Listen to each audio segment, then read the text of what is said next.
hosting us today, and hello and greetings from Senator Johnson.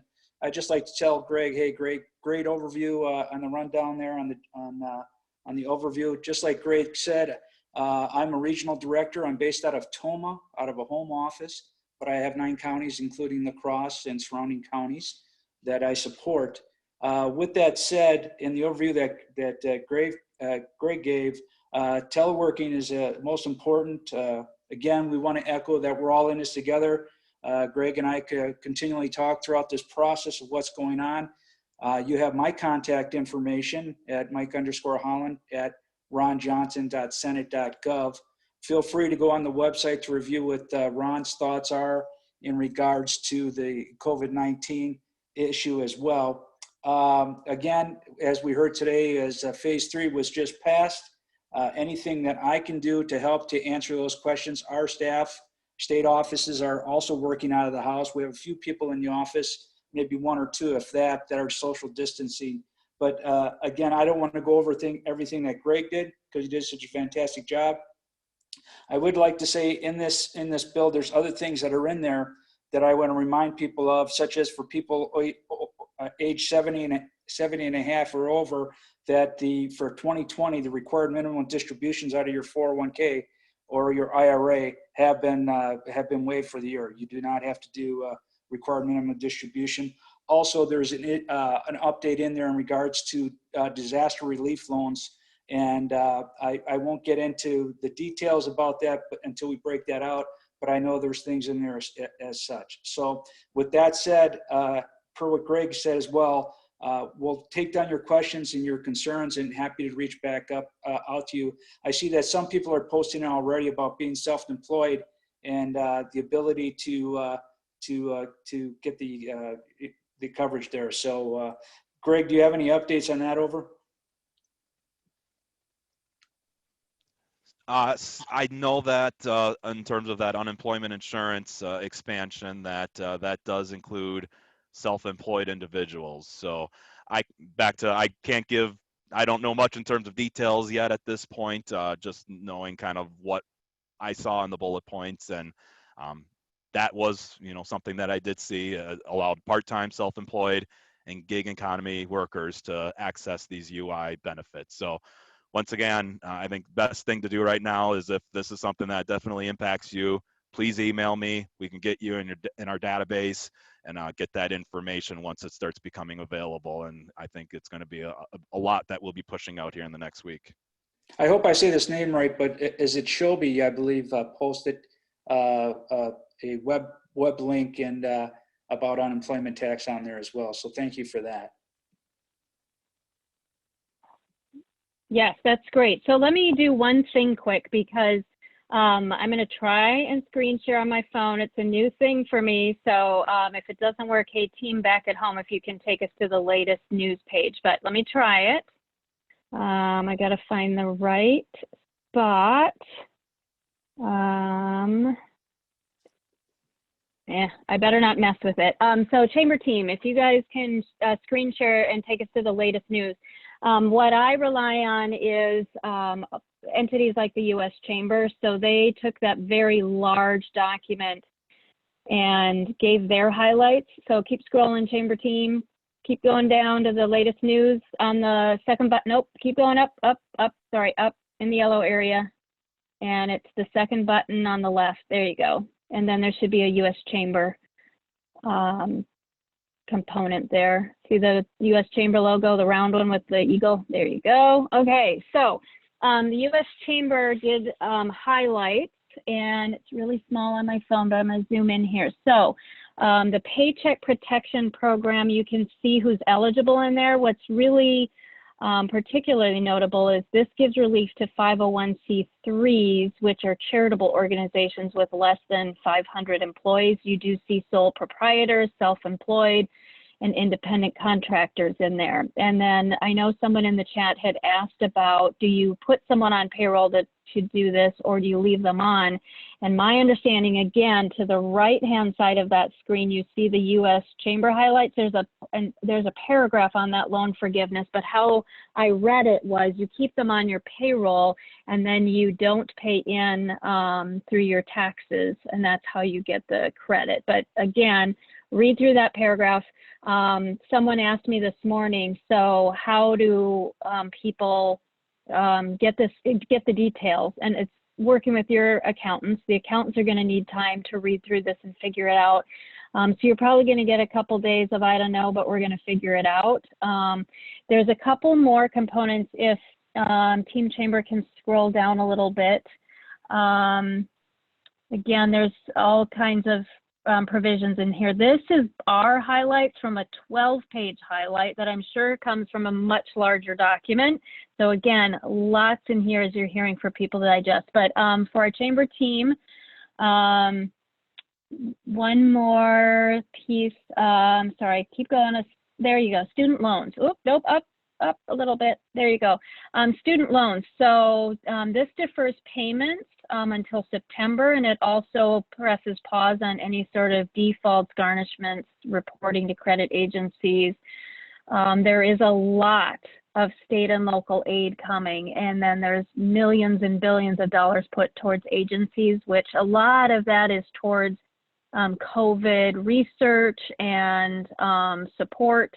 But there is money coming to offset state and local for the impact that this has had on our state and local. So for those of you who have questions, for me on the phone, under more, you type on the chat, and on some computers it's a chat bubble, and that's where you would post your questions. So my understanding, and if Greg and if Greg and Mike can give a little more clarity, the unemployment/loan forgiveness program, the idea is to not have people go on to unemployment, but to keep people on payroll, because obviously people want to retain their great employees. So I don't know, Mike and Greg, if you can clarify, yes, keep them on the payroll. Everything that I have seen up to this point, yes, to keep them on payroll, and yeah, that's the goal of a lot of what you're going to be seeing in terms of these small business loans. Is that yeah, this money then will be the forgivable loan stuff that you're seeing out there. Yeah, and that's the whole intent, Vicki, is to get people still employed with their employer. So when you ramp back up the economy or the businesses, they're already there. Perfect.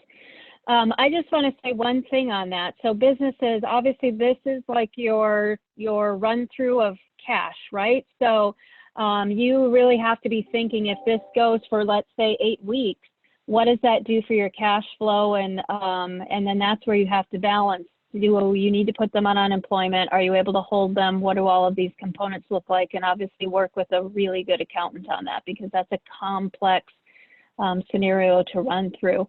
I believe we answered Jim's questions about self-employment. That is on there. Process for applying for payroll expense loan and strings for forgiveness. Nick, I think we've included some of that. But obviously that will be coming out in a lot more detail, and that's something that I guarantee you accountants are going to be looking at. And we are trying to get an accountant on here to talk about cash flow and also all of these changes. Shobi, great to see you again. So you provided a link, which is great. Self-employed, we answered that. If self-employed, can I receive unemployment benefits? No, not at this time. If you're eligible, you need to be covered.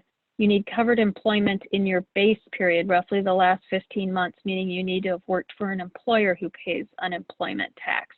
So that's if the self-employed, they cannot obviously apply for unemployment, but we're waiting to see what the details of this bill are, because it does seem to have some provisions for the self-employed. Patty, since we have been closed for a week already, some employees are already applying for unemployment. Should they recall them? Mike or Greg, any yes or no? I'm sorry, I do not have an answer to that. I am jotting that down right now, though, because that is something that also came up earlier this afternoon. Perfect. Same here. I just wrote down that question because I do not have an answer to that question.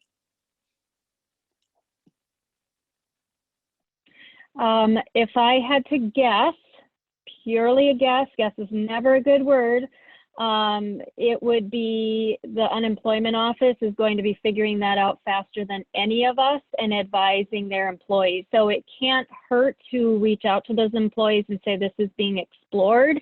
And if you get information from the unemployment office, obviously you can then start to have that conversation with the employees. But I'm a big person on communication, and sometimes the communication just saying, hey, we are exploring all options, and particularly for those employees you want to keep, just say, this is something we're looking into, so don't be surprised if you come back our way if you're having conversations with the unemployment office. Jim, any update on the SBA disaster loan program? I'm ready to apply. Should I wait? It's going to turn into a, is it going to turn into a grant? I was on a call this morning, but I'm going to default to Mike and Greg in case they have a better answer than what I heard. Mike or Greg, any idea if a loan will be turning into a grant? Go ahead and take it, Vicki. From SBA? Okay.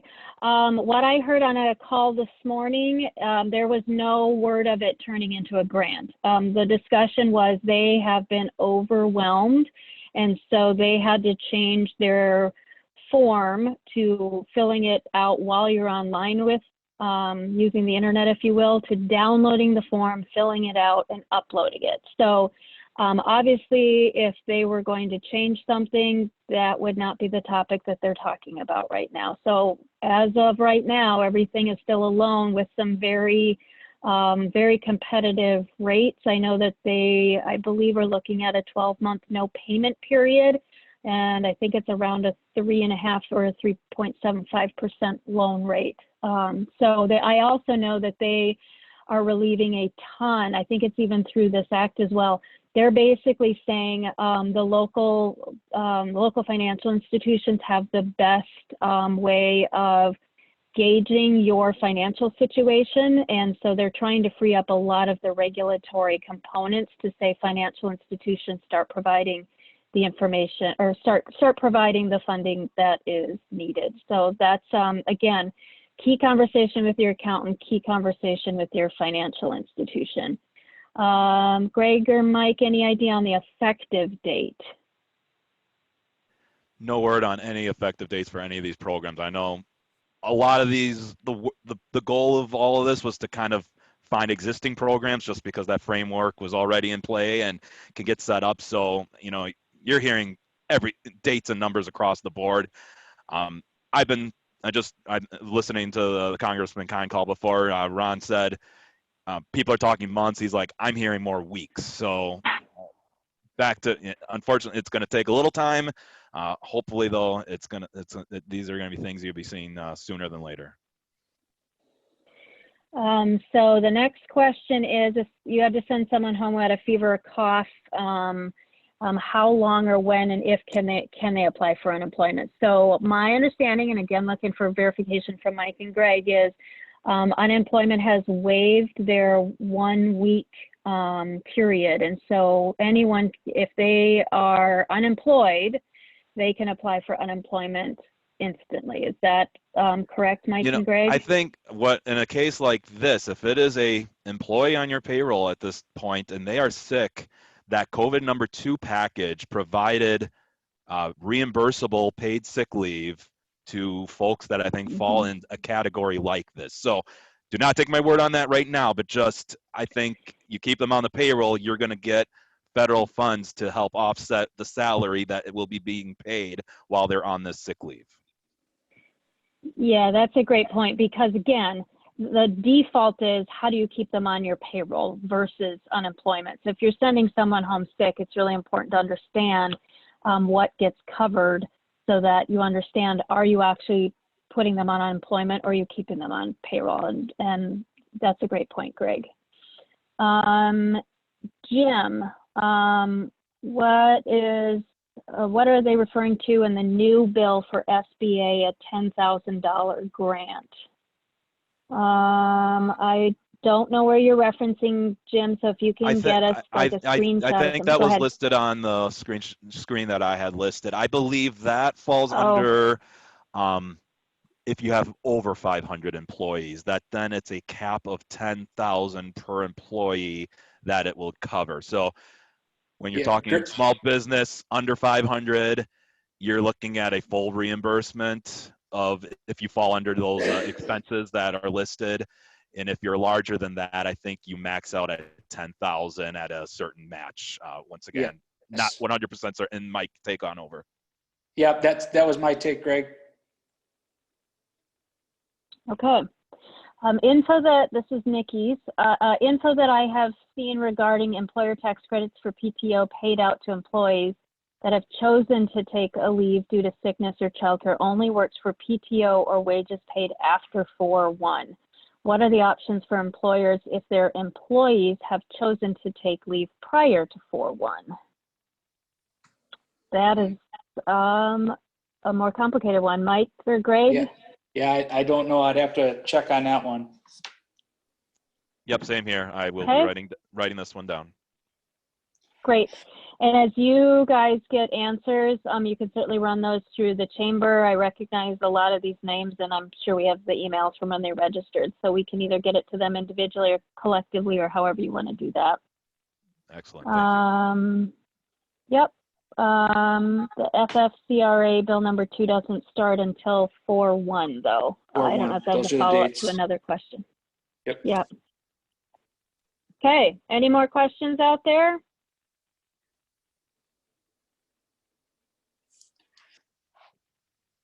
Okay, well, here's what I can say. Obviously, this is so new, and a lot of this legislation, as you've heard me say, oh, somebody else posted one, as you've heard me say, team, sorry, if you could put up the contact information one more time, that would be great. Oh, there it is, yay. A lot of this legislation is pages and pages and pages long. There are a lot of people reading through it. Everyone's going to have a different angle, if you will, on the information, and so all of this will be releasing in the next few days, honestly, and then everyone needs to get up to speed so they know how to implement it. So one more question: approximate time from application to actual funding for the CARES Act loan funds. Any idea, Mike or Greg? A big to be determined. I'm just back to kind of what I said before too. You know, they're going to be moving as fast as possible, and I think I heard 3 weeks in terms of the individual the numbers that are being handed out, that 1,200 per person and 500 child, and in terms of those SBA loans, hoping it's weeks, not months, in terms of when those programs are going to start getting up and running. And like I said before, the best thing to do, get on, contact us. We're going to be pushing out this information as it comes across. This is, like Vicki just said, a lot of dollars and a lot of programs and a lot of impact everywhere. So we're going to be working our best as an office right now to, starting next week, pushing this information across as best as we can. Sounds great. Any more questions out there? Two quick things I also heard from, see, that's why I always ask, any more questions? Two things that I did hear this morning from Congressman Mike Gallagher was perspective. So the size of this is massive. So the statistic that he gave, and again, Mike, Greg, correct me, was $2 trillion represents 10% of our entire national debt. So this is a significant amount of money that is going into programs. His big emphasis was on prevention. Well, not prevention, but it's really getting this virus under control. That's why a lot of the dollars, he said, intentionally is going towards healthcare. And so that was an important point out that he made. The third point that he made was something to be aware of. So the one downfall with the direct checks coming to individuals and basing it off of income is that it's based off of your 2018 tax returns. And some business owners may be past some of those thresholds because their business was booming and now their business just tanked and they don't have that money coming in personally. So he said it wasn't a perfect plan, but it's the way that they just felt they could get things out the fastest. So to Patty's question, I was on another webinar, this topic. Oh no, someone's trying to call me. So I got to get back to the screen there. Sorry, Patty. I was on another webinar regarding this topic this morning, and it sounded like they loan part or somehow attached to withholdings. It was unclear exactly what has the potential for reimbursement. So Patty, what I'm going to send you to is on the U.S. Chamber document. So if you go to our Chamber webpage and you go to the latest news, you'll see a round eagle and flag U.S. Chamber logo. And if you click on the U.S. Chamber highlights in there, it has a paragraph in there that better explains how it offsets payroll. So hopefully that one will make a little bit more sense to you in writing as opposed to audio. Any other questions? Oh, we had nope, that was just a thanks. Good. Well, thank you so very much, Mike and Greg, for coming on. We fully recognize this is all new. Sometimes knowing a little bit is still better than knowing nothing, and so we greatly appreciate it and respect that there's a lot more coming from you guys in the next few days, and certainly use the chamber here as a conduit. We'll get that stuff out through our email. Yes, I'll just add that those 15 special sheets that we'll be working on, I'll make sure that those get into your inbox. So whether you want to, get that posted to that website, that you're kind of having all that information and resources, definitely something that you can add as we get there. Sounds great. And for all of you that are still with us, it's Friday. We get to get outside. It's a beautiful day today. Go take a walk. Like I put in my email, there are all kinds of people outside. It's actually refreshing to see. And so I wish you all the very best over the weekend, and hope to see you as best we can here next week. Take care. Have a good weekend. Take care. Bye. Thank you. Bye now.